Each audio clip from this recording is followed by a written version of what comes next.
अस्सलाम वालेकुम मेरे प्यारे बहनों और भाइयों। मुसलमान तमाम उम्मतों में वो अजीम उम्मत हैं जिनमें अल्लाह ताला ने अपना सबसे महबूब पैगंबर भेजा और आसमानी सहीफ़ों में सबसे अजीम सहीफ़ा यानी कुरान पाक इनमें नाजिल किया और इस उम्मत को बाकी तमाम उम्मतों पर गवाह बनाया और फोकियत दी। मगर आज का मुसलमान खुदाए वाहिद की तरफ से दी गई अपनी इस पोजीशन और इज्जत को भूल कर बजाय लोगों को खुदाए रहमान की तरफ बुलाने के ये अपने बुजुर्गों की मूर्तियां बना बना कर आज उन्हें पूजने में मसरूफ हैं। अगर आपको इस बात पर यकीन ना आए तो ये वीडियो देखें।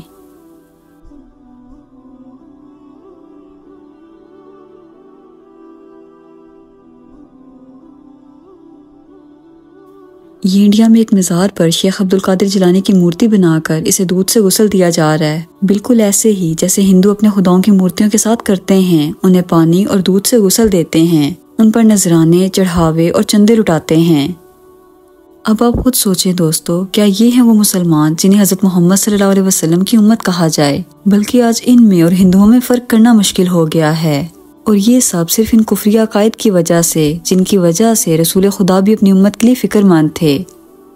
रवायात में मिलता है कि रसूल खुदा बीमारी की आखिरी अयाम के अंदर थे। आप सल्लल्लाहु अलैहि वसल्लम की 3 बेगमात हजरत आयशा, उम्मे हबीबा और उम्मे सलमा आपस में बातें कर रही थीं कि जब हम लोग हबशा हिजरत करके गए तो वहाँ हमने मारिया नाम का एक गिरजा या चर्च देखा था। वहाँ कुछ तस्वीरें लटकी हुई थीं। अल्लाह के रसूल ये बात सुनकर इस बीमारी और तकलीफ की हालत में भी उठकर बैठ गए और फरमाया कि यही तो इन लोगों की खराबी थी कि इन लोगों के अंदर कोई नेक शख्स फोत हो जाता तो इसकी तस्वीरें और इसकी मूर्तियां बनाकर वहाँ पर सजदे शुरू कर देते। क़यामत के दिन ये लोग बदतरीन महलूक बनाकर उठाए जाएंगे। आप सल्लल्लाहु अलैहि वसल्लम ने मजीद फरमाया कि अल्लाह की लानत हो यहूद व नसारा पर जिन्होंने अपने नबियों की कब्रों को सजदागाह बना लिया। अल्लाहु अकबर। मदार के उर्स के मौके पे तख्त पर आकर के बैठ गए हैं गद्दी नसीन सिलसिला मदारिया के, और यहाँ पर देखिए चादर लेकर के लोग तवाफ कर रहे हैं। देखिए अकीदत के तौर पे तलवार उठा रहे हैं भाई। तो ये देखिए माशाल्लाह ये पेड़ है और ये पेड़ के नीचे यहाँ पे तलवार रखी हुई है। पर देख सकते हो चिराग जल रहा है। थोड़ा बताएं यहाँ के लोग यहाँ का काजल लगाते हैं जिससे उनको शिफा मिलती है। उसका मुकद्दर जो कहता है एक बार दमदार बेड़ा तवाफ़े कबूल बिल इत्तिफाक हराम है, इसमें कोई दूसरी राय नहीं है। कब्रों को सजदा करना और कब्रों का तवाफ करना बिल इत्तिफाक हराम है। दोस्तों, कि आज वही दौर नहीं है कि जिसकी वजह से रसूल खुदा अपनी उम्मत के लिए फिक्रमंद थे कि आज जब इन कब्र परस्तों और हिंदुओं के अंदर फर्क तक करना मुश्किल हो गया है।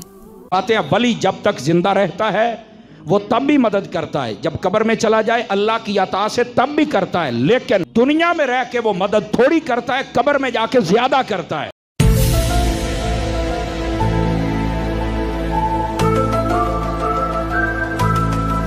उम्मुल मोमिनीन हज़रत आयशा फरमाती हैं कि अगर हमें ये खौफ ना होता कि अल्लाह के रसूल की कब्र पर सजदे शुरू हो जाएंगे तो मैं इस कब्र को हमेशा के लिए आम लोगों के लिए खुला छोड़ देती।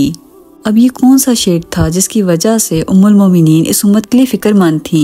यकीनन ये आज के दौर के कुफरिया अकायद ही हैं। रसूल खुदा की उम्मत बिशरक जैसे फितने से खुद को बचा न सकी, जिसका सबूत सुन्नी मकतब के अंदर कादियानी जो कि खत्म नबूवत के इनकारी हैं और शियों के अंदर नाउज़ बिल्लाह अली अल्लाह कहने वाले नुसहरी फिरका के लोग मौजूद हैं। कुरान पाक में 72 गुमराह फिरकों जबकि सिर्फ एक ग्रोह का जिक्र मौजूद है जो कि राह हक पर कायम रहेगा। ये ग्रोह वो होगा जो रहमानी तौहीद का कायल होगा, खत्म नबूवत की हिफाजत करेगा, अहले बैत को उनके हक से पहचानेगा, तमाम सहाबा और उम्महातुल मोमिनीन का अदब एहतराम करेगा और कुरानी तालीमात पर अमल करेगा, ना कि अपने बुजुर्गों की तालीमात पर। जबकि इसके बरक्स आज तमाम फिरकों में शिरकिया और कुफरिया कायद इस कदर रस बस चुके हैं कि आज मुसलमानों और हिंदुओं में फर्क तक करना मुश्किल हो गया है। और बड़ी खूबसूरत बात यह मशहूर है कि अगर कोई दिल में तमन्ना है और अगर इस पत्थर को उठाया जाए तो तमन्ना अगर पूरी होनी है तो ये पत्थर आसानी से उठ जाता है। उष्ट देवता भगवान शिव और माँ काली के दर्शन के बाद आप मंदिर परिसर में चमत्कारी पत्थर को देख सकते हैं। मान्यता है कि इस पत्थर को उठाने वाले की मनोकामना पूरी होती है। मुझे बता रहे थे इस्लामी भाई कि 10-12 साल का बच्चा अपने वालिद साहब के साथ यहाँ आया, बच्चे से ये पत्थर आसानी से उठ गया।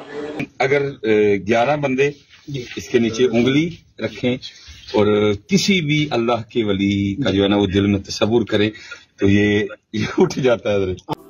आज के मुसलमानों ने अपने अकायद इस कदर बिगाड़ दिए हैं कि ये लोग दज्जाल की एक नज़र की मार होंगे।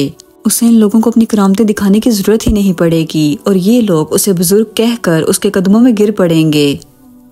दोस्तों, अब इन हजरात को देखें जो पेट के बल खुद को घसीट कर इमाम हुसैन अलैहिस्सलाम के रोजे की तरफ जा रहे हैं। ये कौन सा इस्लाम है? इनको इस बात का हुक्म किसने दिया? किस आयत या हदीस में ऐसा करना लिखा है? अगर कहीं नहीं तो फिर दीन में इतनी बिद्दतें क्यों?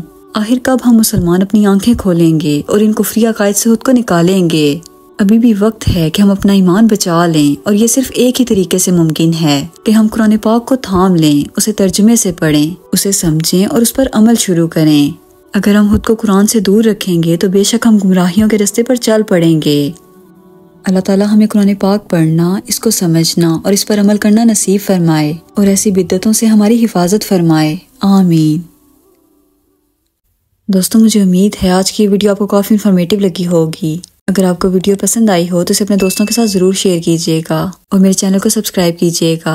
मिलते हैं अगली वीडियो में। अल्लाह हाफिज़। जोधपुर का एक ऐसा मंदिर जिसमें माँ दुर्गा की पूजा मुस्लिम करते हैं। जी हाँ, आपने सही सुना। इस मंदिर में माँ दुर्गा की पूजा करने के लिए मुस्लिम पाकिस्तान से आते हैं और इस मंदिर के पुजारी भी मुस्लिम हैं, जिनका नाम है जलालुद्दीन खान और इनका परिवार 13 पीढ़ियों से इस मंदिर में पूजा करते